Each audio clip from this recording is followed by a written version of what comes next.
Dear friends, teachers, students, alumni, parents, and my dear Jesuit companions. Today we celebrate the feast of St. Ignatius of Loyola. And this year, very especially the Jesuits and Jesuit associates world over are celebrating the Ignatian year because it is the 500th year of St. Ignatius's Cannonball experience or conversion experience. Ignatius of Loyola was born in the year 1491 in Spain. He was a faithful vassal to the kings of Castle. He was full of vigor and dutiful to the kings of Castle. On 19th May 1521, a strong contingent of French soldiers, together with the troops of King Henry, attacked the city of Pamplona. Inigo, which was Ignatius's childhood name, Inigo, with the other handful of men, defended the city boldly. In spite, many agreed to retreat. He was the inspiration of resistance until a cannonball shattered his left leg. The French were magnanimous to the wounded Inigo, and after immediate treatment by the rough surgery of those days, packed him to Loyola. There he battled for his life, recovered, and turned to God with the total generous surrender that characterized all his life. Ignatius met God and God's generosity in a striking way. Inigo confessed that God led him as a schoolmaster teaches a child. He received the most sublime graces at Manresa and visited the Holy Land, where his Loyola discovery of a God-man of the gospel was confirmed. Later, he founded the religious congregation for men known as the Society of Jesus or Jesuits. We are all Jesuits, and you are all associates of Jesuits, students of Jesuits institutions. Ignatius died in the year 1541. When we look at St. Ignatius of Loyola, what is a striking experience of this saint? I must mention to you the most striking experience of Ignatius was that of the illumination at River Cardona. It was in August of 1522, barely 15 months after his wound at Pamplona. In this brief time, he went through a very long spiritual journey. One day, as he was going out of Manresa to make a devotional visit to an outlying church, he sat for a while with his face towards that river. The eyes of his understanding began to be opened. Not that he saw any vision, rather understanding and knowing many things, both spiritual things and matters of faith and learning, with so intense on enlightenment that everything seemed new to him. Though there were many, he cannot set forth the details that he understood then, except that he experienced a great clarity in his understanding. This illumination of heart and mind brought about a new turn into the life of Ignatius. He became a new man with his new experience of self and of the world. Now, what is this experience telling us in Asian context? We are living in a competitive world. We are living in a divided society. People are always in the race of becoming more and more rich and materially more comfortable. In this racing world towards more materialization, the place of spirituality seems to be very much reduced.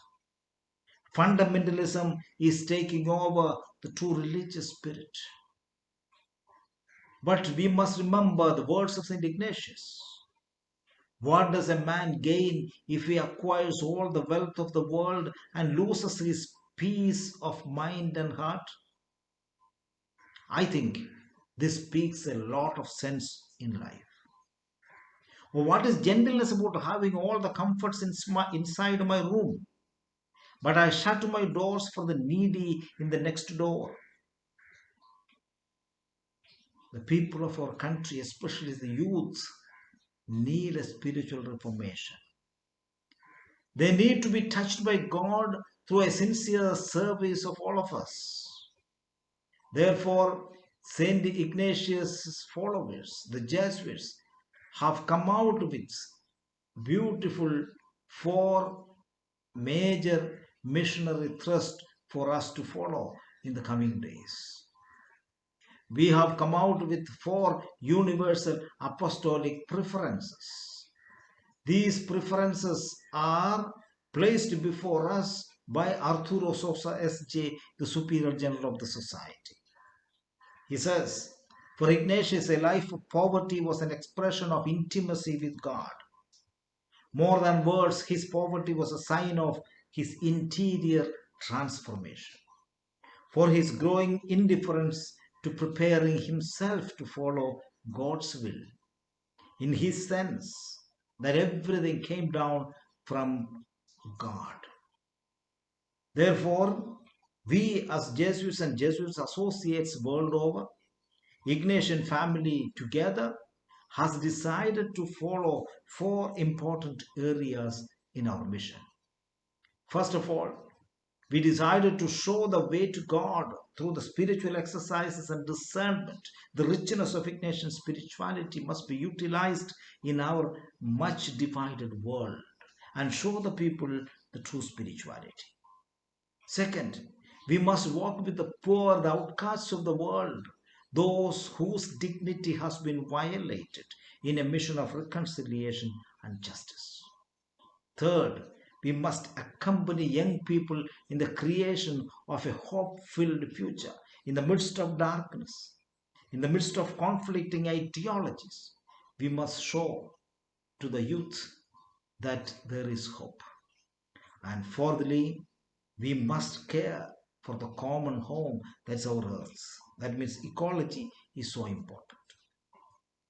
We Jesuits and all our associates, our alumni, students and their families must make an inward pilgrimage with Ignatius in this Ignatian year.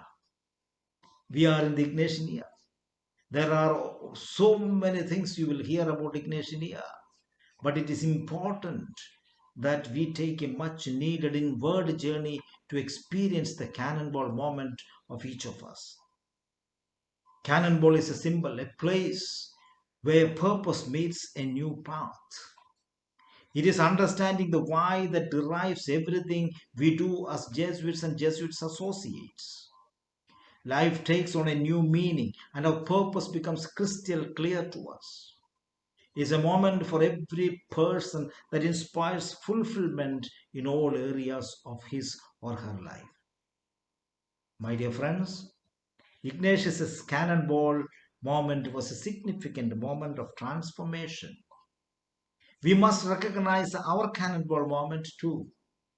We must ask ourselves, what is my cannonball moment?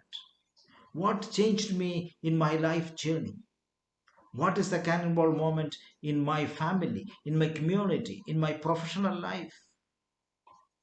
The cannonball was a surprise to St. Ignatius. It was a sign of the Holy Spirit working in his life. God's Spirit is at work in us and among us too. It does not discriminate us in the name of religion, caste, ethnicity, language, or culture. The same Spirit that changed Inigo to Ignatius, a worldly man to a spiritual saint, is at work in us too. Recognize the work of the Spirit in you, in your family, in your community, and in your institution you serve. Let us make a spiritual pilgrimage as Ignatius did. This inward journey will help us to recognize our own transformative experiences in life and set our priorities in life.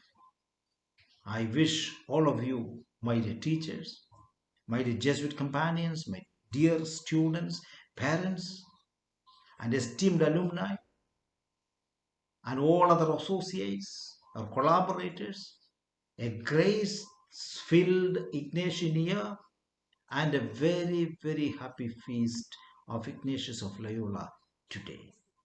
May God bless all of us through the intercession of Saint Ignatius of Loyola. Thank you very much, and God bless you all.